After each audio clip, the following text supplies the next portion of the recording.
This video is for the 19 or 20-year-old Bharat who is looking for information to learn German. But everywhere he looks, it's only being talked about how difficult it is to learn German, how it is very difficult to ever get mastery on it, that grammar is so difficult, things like that, because most of the internet is simply filled with these kind of information. And yes, German grammar has some parts where for normal English speakers, it is a little bit difficult for you to understand the grammar at the first time. But again, it does not keep in mind, for example, the people who have a different language background. I grew up in India, so naturally we were learning Hindi, we were learning Sanskrit. These were the two languages that we were learning for sure in our school, and we were learning English on the side. So English was more like a second language. And when you have done Sanskrit and you have seen the cases there, it is going to be much more simpler for you to learn German. Think about it like this. Sanskrit has 7 cases and German just has 4 cases. So if you had any kind of classes in Sanskrit, German is essentially much easier. But unfortunately, most of the information which is provided online is generally by people who are speaking English as their first language. And that's why, of course, we are searching for information in English. And that's how we will find all of these articles, all of these information, YouTube videos, and so on, that German is more difficult. But let me tell you from my experience, because now I'm at the C2 level. Previously, when I was starting out, it was just, I was having no idea at all. And all of these information was just making my life more and more difficult. I was even questioning the idea, was deciding to learn German a good decision at all, or should I be just quitting it and continuing with English language? So if you feel yourself in the same situation, you should go through the next 9 points that I talk about, because that is going to make your German language learning. And these are some of the points because of which you might not be able to learn German right now. And if you work on them, it's going to be much easier for you. The first and the biggest one is relying on platforms like Duolingo or other language learning apps, because these apps, even though they claim that it is the most effective way of learning a specific language, who does the study? These platforms themselves. And who is the most effective platform? These platforms individually, right? So for example, now on Duolingo, you just see the massive number of repetition without having any kind of proper dialogues. This is a big problem that I personally find with Duolingo, because I was also one of the people who was spending a lot of time on Duolingo. I think once I got almost a 100-day streak or something back when I was, learning German. But I realized after 3 months of doing it that when I'm using the books, I'm able to go through the A1 level just in 1 month and A2 level in 1.5 months or something. But when I'm just completely focusing on Duolingo, I'm comparing the 2 levels.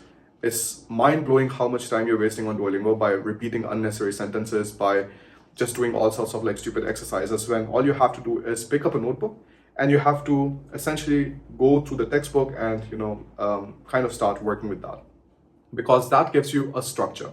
And that's the second point of this. Many times you're not using a textbook. If you're not using a textbook, it does not give you the structure of A1, A2, B1, B2, and so on. German, if you're really thinking about learning German, you should know that at least the A1 to B1 levels, it is not that dramatic. It is actually relatively easy when you compare it with many other languages. Complications do start like when you're having B2, C1, and so on, and not even complications. It's just you need to have a lot more memory of different kind of vocabularies, and you need to use them in daily life, because otherwise it just becomes very difficult for you to remember all of the previous words and also build new words on top, right? So if you're having textbooks, you know that if you have done these 10 lessons or these 8 lessons, you are at A1 level. If you're able to understand everything fine, you're able to go through all the exercises, you are at A1 level and you should be good to go for the A2 level, right? But if you're just using the apps, you never get this feeling at all. You just feel like somewhere in a gray zone. Yeah, I know some words, I don't know some words, I don't know what to do. I have all of the points listed down here so I don't forget anything. Third point is not being consistent. That's also very, very important. So let me tell you a story of me trying to learn Japanese in my university in Germany. So I was studying my master's at TU Hamburg, and when I started Internationales Wirtschaftsingenieurwesen, so International Management Engineering Masters, I took up Japanese classes on the side. I was like, okay, that would be a nice way to meet some people, and it is also going to be interesting to have a new language. So this class used to take place only once a week. So that means once a week you're there for 90 minutes. You learn things, you try to remember the things from the past, and in the next class, most of the times you've already forgotten everything that was talked about in the previous class. This is a big setback every single time, because every single time you go to a new class, if you haven't revised things and if you're not proactively working on the things yourself, you're going to forget everything from the previous class, and then you're just staring blank at the whiteboard and trying to make a sense of whatever the teacher is saying, right? So consistency is very important, be it if you're taking classes somewhere else or if you're learning it on your own. Right now, I picked up Russian and I'm having some online tutors who are like having classes with me twice a week or something. So I had my first class on Sunday, now I'm going to have my second class today. And this consistency is also going to push me to kind of force to write things down and like, build conversations, practice on my own. And many times it is not so easy to find tutors. Like I'm able to do it right now because, well, even this teacher costs like around 15 euros per hour. But if you're a student and you're completely starting out, you have to be consistent on your own if you don't have the funds to arrange some kind of tutors on apps like italki, Reply, things like that, right? So at least practice on your own. With your textbook and your notebook, you'll be able to do a lot of things. Russian is one step like further. Like German is still not really necessary that you have a tutor or something from A1 to B1 levels. But when you're learning something like Japanese, you're learning Korean, you're learning Russian, where the alphabets itself are different, then it's also nice to have somebody who can like, help you once in a while. So that's one thing you should also keep in mind. If you are learning a new language, if you're not able to give 20 minutes, 30 minutes every single day, it's going to get very difficult. My ideal time for you to spend on a language per day is going to be at least 2 hours, because in 2 hours, you're able to go a little bit further. Because if you think about like, in the first 30 minutes or something, you're essentially like getting inside the theme, you're like understanding things. The next 1 hour is going to be more intensive, you're researching things, finding new information, writing them down. The last 30 minutes is going to leave you sometimes wanting to learn a little bit more. So if that happens, great. If it doesn't happen, leave it and start again the next day, right? But at least 2 hours a day is very, very important if you want to actually learn a language and you're serious about learning the language. Right? All of the things that I'm saying here right now are going to help you, because even if you feel right now that you are not able to learn a language or something, or you're stuck somewhere, these are definitely going to be helpful. Now, fourth one is the language learning curve. So many people don't understand that. Like in languages, what happens is for a few weeks, you're like learning few words every single day. You're learning. But there's going to be a click. A moment comes where everything which is being said starts making sense to you. Right? You are learning all of these individual words, you're learning all of these individual phrases, you know what they mean, but you're not able to sit through a conversation. You're not able to sit through one kind of video which you're seeing on YouTube, podcast. You're not able to understand those things. But when you are essentially doing it every single day, a point will come, maybe in a few weeks, maybe in a few months, where all of a sudden everything starts making sense.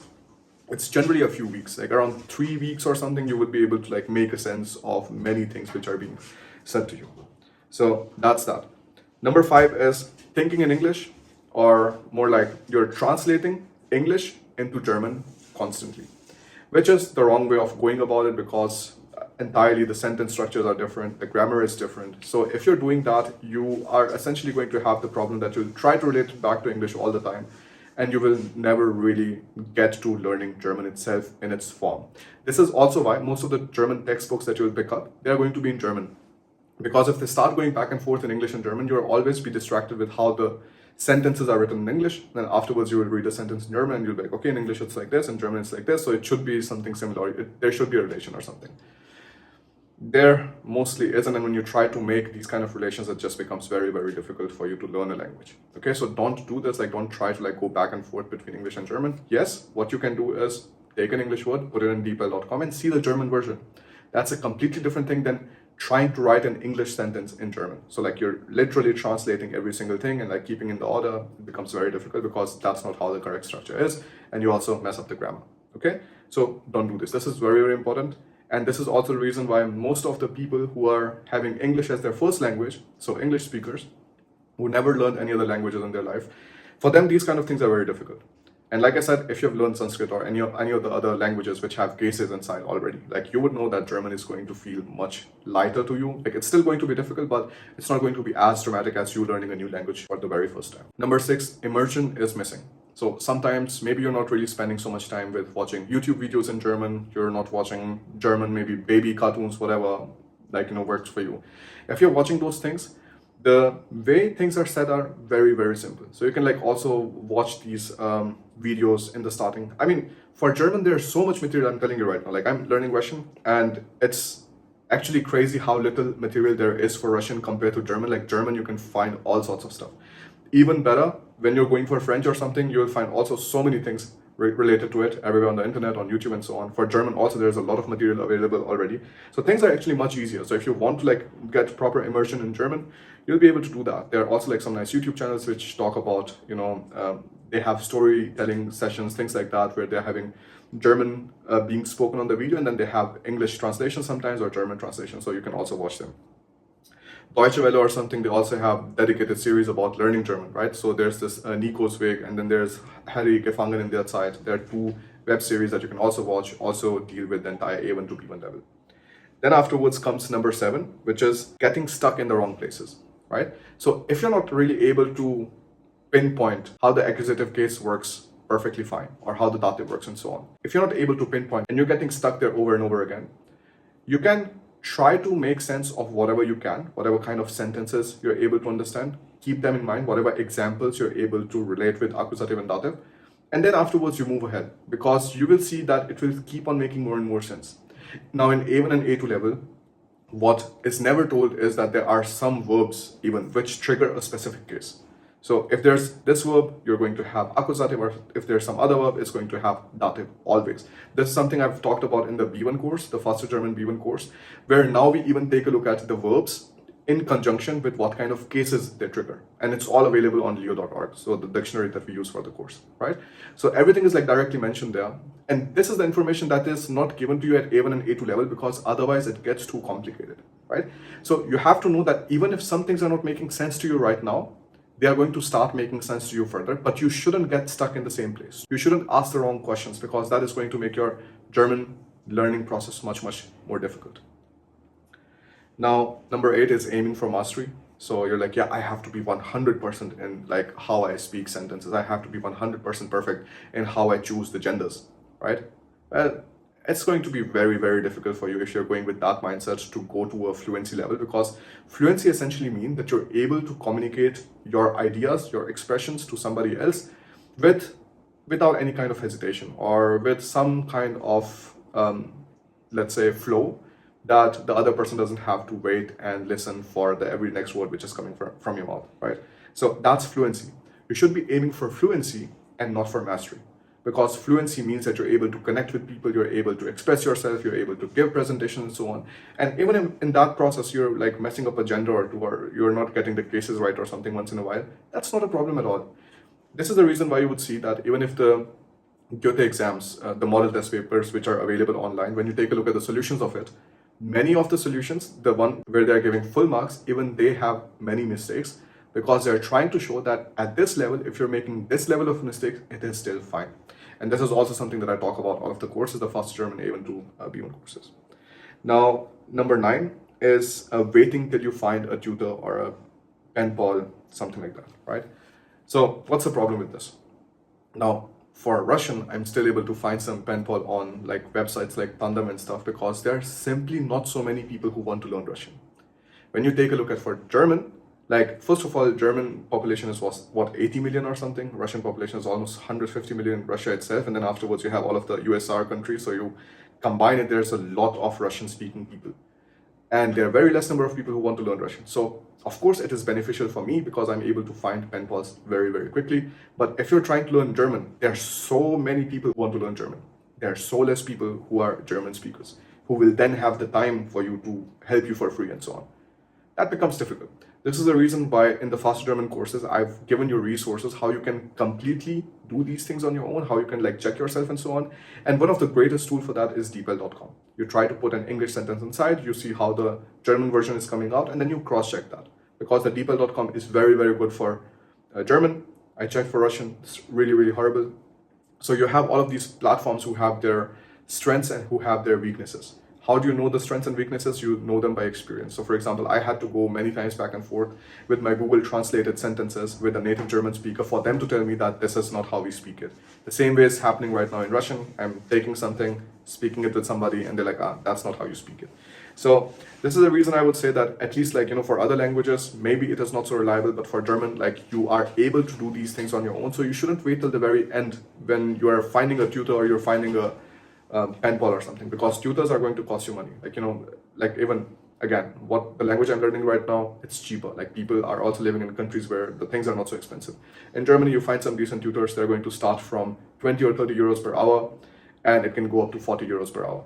So like that's pretty expensive. And in that one, so for example, in one class, because I've taken these classes, you are maybe getting half of the first lesson. And if you're having 10 lessons, you're taking 20 lessons from that person. So in the end, you're putting yourself through 400 euros for just one level.